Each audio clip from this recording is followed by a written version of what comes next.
La toute-puissance de Jonas. Chapitre 2. L'humiliation.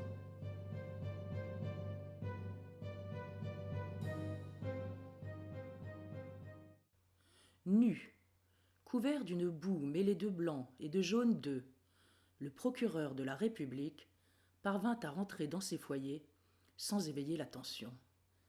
Il stationna longuement sous la douche, se nettoyant frénétiquement, jusqu'à ce que la dernière trace de saleté ait disparu. Ce qu'il ressentait était intolérable. De la honte, de la colère, une forme de dégoût de soi, de la peur aussi. Ce cocktail de sentiments l'affolait. Il le vivait comme une humiliation supplémentaire, car pour le moment, son incapacité à s'en distancier était totale. Des souvenirs lui revinrent par flash. Ces hommes et ces femmes, victimes de violences, qui avaient encombré son bureau en près de 3 décennies de carrière au sein de la magistrature. Il n'avait jamais ressenti d'empathie pour eux, du mépris plutôt, face à leur faiblesse. Secrètement, il pensait que quelque part, ces gens méritaient ce qui leur arrivait, que les criminels ne s'étaient pas attaqués à eux par hasard, que, s'ils avaient fait montre d'un peu plus de force de caractère, ils n'auraient jamais été choisis pour proie. Il le pensait toujours. Oui, il le pensait, il le pensait. Il n'y avait rien de commun entre ses destins brisés et ce qui venait de lui arriver. Rien, rien. Toute sa vie, il avait lutté. Lutté pour réussir, lutté pour devenir quelqu'un. Il était convaincu qu'il n'y avait ni chance ni malchance, uniquement des vainqueurs et des ratés. Il maîtrisa le tremblement de ses mains et parvint à enfiler son pyjama. Puis il éteignit la lumière, se glissa entre les draps de son lit, des draps propres, parfaitement tirés grâce aux soins de la femme de ménage qui venait chaque jour tenir son intérieur pendant qu'il allait travailler au palais de justice. Il se laissa aller contre son oreiller et resta, les yeux ouverts, à fixer l'obscurité, le corps parcouru de frissons incontrôlés. Pourquoi avait-il cédé? Pourquoi avait-il obéi aux ordres de ce fou? À présent qu'il était chez lui, en sécurité, il ne comprenait pas. Ce policier dérangé ne l'avait pourtant pas menacé, il n'était même pas armé. Il l'avait cueilli à sa sortie du tribunal en fin d'après-midi, lui avait montré sa carte professionnelle, une carte parfaitement en règle, au nom du capitaine Jonathan Martens, et lui avait dit que le commissaire divisionnaire Savigny désirait le voir, et au plus vite.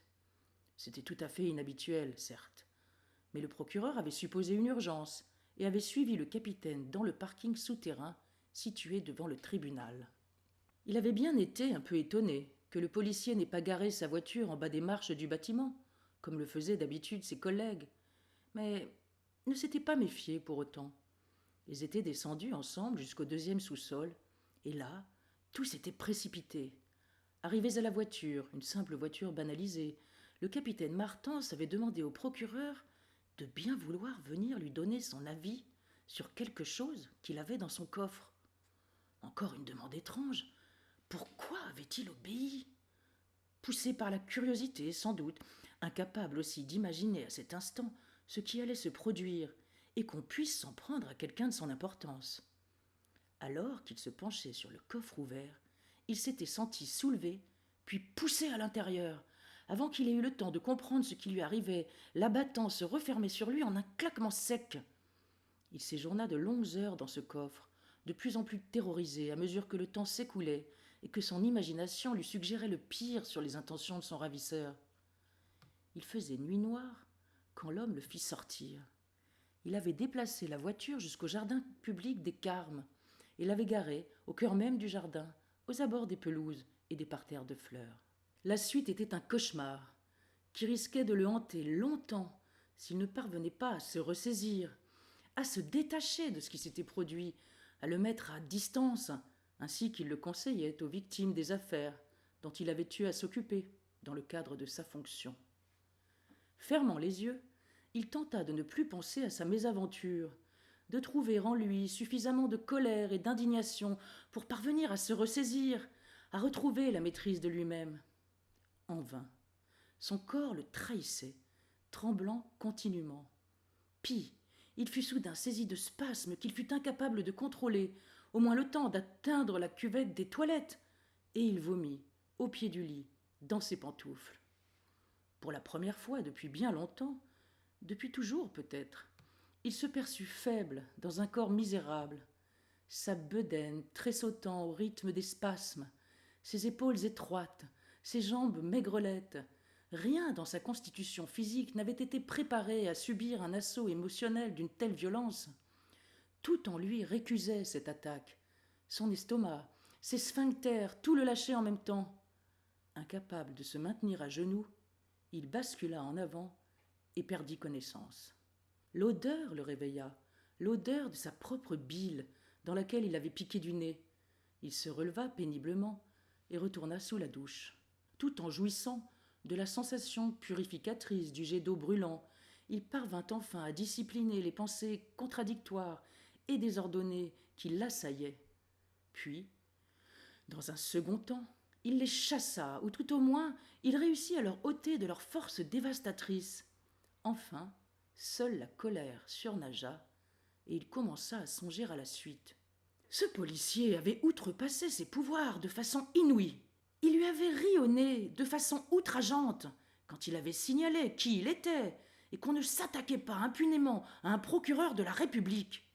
Son agresseur l'avait contraint à se déshabiller, avait ricané en le voyant obtempérer en tremblant, puis il avait poursuivi sans sourciller sa petite séance d'humiliation assortie d'un discours insupportable.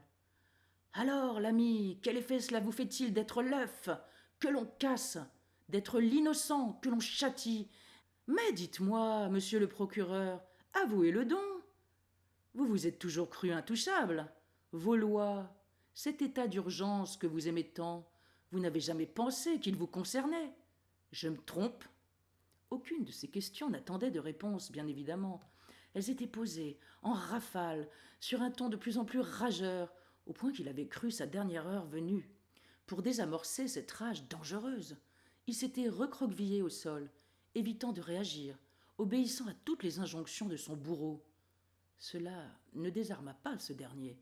Il se fit de plus en plus méprisant.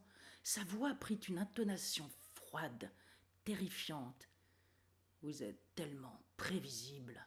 Vous restez là, à vous tortiller de peur. Facile de jouer les matamores quand tout le monde file droit devant vous. Facile de prendre des allures fières et hautaines.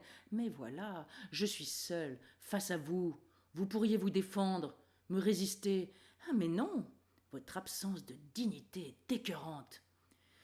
Et il répéta encore et encore, écœurante, écœurante, au rythme des œufs qu'il lançait, encore et encore.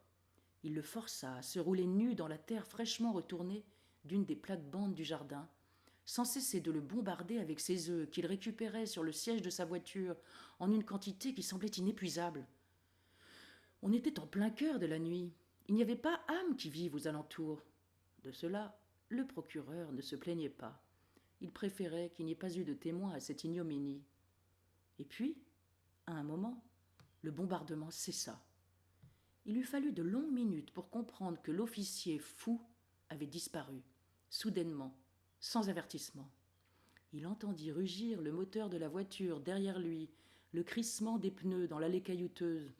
Le bruit du véhicule s'atténua peu à peu et céda finalement à la place au silence. Il lui fallut encore plusieurs autres minutes pour oser se relever et s'enfuir. À la pensée de son hésitation, de sa peur d'être rattrapé et puni pour avoir désobéi à l'ordre péremptoire que l'autre lui avait donné auparavant, rester dans la terre, à quatre pattes, et n'en pas bouger sans en avoir reçu l'autorisation. À cette pensée-là, le rouge lui monta au front. Fugitivement, il eut conscience de l'immensité de sa couardise, mais parvint de nouveau à mettre cette honte à distance pour ne garder que sa colère outragée. Que faire à présent ? Se demanda-t-il de nouveau. La tentation la plus forte était de ne rien faire du tout, d'essayer d'oublier, de n'en parler jamais, à quiconque.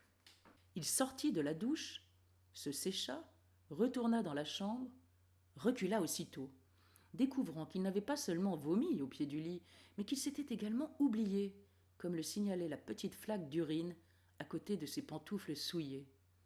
La femme de ménage ne devait en aucun cas trouver la pièce dans cet état. Sinon, cette pauvre sotte en parlerait autour d'elle.